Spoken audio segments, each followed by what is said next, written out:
ആരോഗ്യമേഖലയിൽ ദിനംപ്രതി മുന്നേറ്റം നടത്തിക്കൊണ്ടിരിക്കുന്ന രാജ്യങ്ങളിൽ ഒന്നാണ് ഇന്ത്യ. ലോകോത്തര നിലവാരത്തിലുള്ള ആശുപത്രികളും കഴിവുറ്റ ആരോഗ്യ വിദഗ്ധരും രാജ്യത്തിന്റെ ആരോഗ്യമേഖല സമ്പന്നമാക്കാൻ പ്രധാന സ്ഥാനം വഹിക്കുന്നുണ്ട്. നേത്രാരോഗ്യത്തിന്റെ കാര്യത്തിലും നമ്മുടെ രാജ്യം ഒരു പടി മുന്നിലാണ്. മികച്ച നേത്ര പരിശോധനകളും ചികിത്സകളും ശസ്ത്രക്രിയകളും ഇന്ത്യയിൽ നടക്കുന്നുണ്ട്. എന്നിട്ടും എന്തുകൊണ്ടാണ് രാജ്യത്ത് ലക്ഷക്കണക്കിന് ആളുകൾ ഇപ്പോഴും കാഴ്ചയില്ലാതെ ബുദ്ധിമുട്ടുന്നതെന്ന് പ്രധാനപ്പെട്ട ചോദ്യമാണ്. അവയവദാനം ചെയ്യുന്നതിൽ ഇന്ത്യ ലോകത്തിന് തന്നെ മാതൃകയാണ്. തിമിരം, ഗ്ലോക്കോമ പോലുള്ള അവസ്ഥകൾ അന്ധതാ നിരക്ക് വർദ്ധിപ്പിക്കുന്നതിൽ പ്രധാന കാരണമായി മാറുന്നുണ്ട്. ഇന്ത്യയിൽ 1.2 മുതൽ 1.8 മില്യൺ ആളുകൾ കോർണിയയിലുണ്ടാകുന്ന പ്രശ്നങ്ങൾ കാരണം അന്ധത അനുഭവിക്കുന്നുണ്ടെന്നാണ് കണക്കുകൾ. അവരിൽ കുട്ടികളും യുവാക്കളുമുണ്ട്.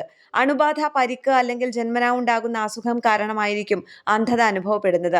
ഇവരിൽ ഒട്ടുമുക്കാലിനും കോർണിയ മാറ്റിവെക്കുന്നതിലൂടെ കാഴ്ച സാധ്യമാക്കാം. മറ്റുള്ള അവയവ മാറ്റിവെക്കൽ ശസ്ത്രക്രിയയുമായി താരതമ്യം ചെയ്യുമ്പോൾ കോർണിയ മാറ്റിവെക്കൽ ശസ്ത്രക്രിയ കൂടുതൽ വിജയസാധ്യതയുള്ളതാണ്. ഇതിന് ദാതാവിന്റെയും സ്വീകർത്താവിന്റെയും രക്തഗ്രൂപ്പുകൾ പരസ്പരം ചേരണമെന്നില്ല. ശസ്ത്രക്രിയയ്ക്ക് 1 മണിക്കൂറിൽ താഴെ മാത്രം മതി. കൂടാതെ രോഗിക്ക് ദീർഘകാലം കാഴ്ചയിൽ യാതൊരു പ്രശ്നവും ഉണ്ടാകില്ല. കണ്ണിന്റെ സുതാര്യമായ മുൻപാളിയാണ് കോർണിയ.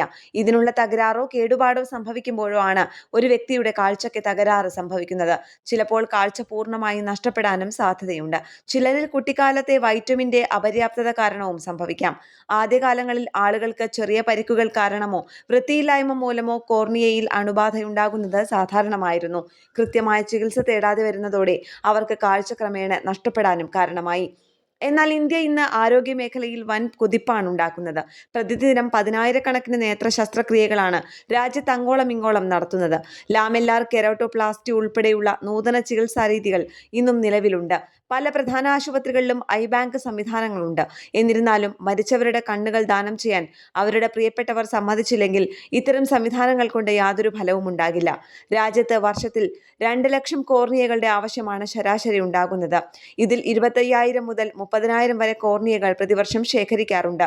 ഇതിലൂടെ 12 മുതൽ 15% വരെ ആവശ്യങ്ങളിൽ നിറവേറ്റാൻ സാധിക്കുന്നുള്ളൂ എന്ന് ബംഗളൂരുവിലെ നേത്രധാമ സൂപ്പർ സ്പെഷ്യാലിറ്റി ഐ ആശുപത്രിയിലെ executive director doctor Sushmita Sreeganesh പറഞ്ഞു. അവയവദാനത്തിന് സമൂഹത്തിൽ വലിയ സ്വീകാര്യത ലഭിച്ചിട്ടുണ്ട്. ഹൃദയം, കരൾ, വൃക്ക മാറ്റിവെക്കൽ ശസ്ത്രക്രിയകൾ പലപ്പോൾ മാധ്യമങ്ങളിൽ വലിയ രീതിയിൽ ചർച്ചയാകാറുണ്ട്. നേത്രദാനവുമായി ബന്ധപ്പെട്ട കാര്യങ്ങളിൽ ഇത് പിന്നിലുമാണ്.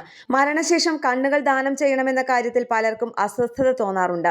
നേത്രദാനത്തെക്കുറിച്ചുള്ള ബോധവൽക്കരണങ്ങൾ തീർച്ചയായും ശക്തിപ്പെടേണ്ടത് തന്നെയാണ്. കേരള പ്രണാമം, ചിന്താശകലങ്ങൾ.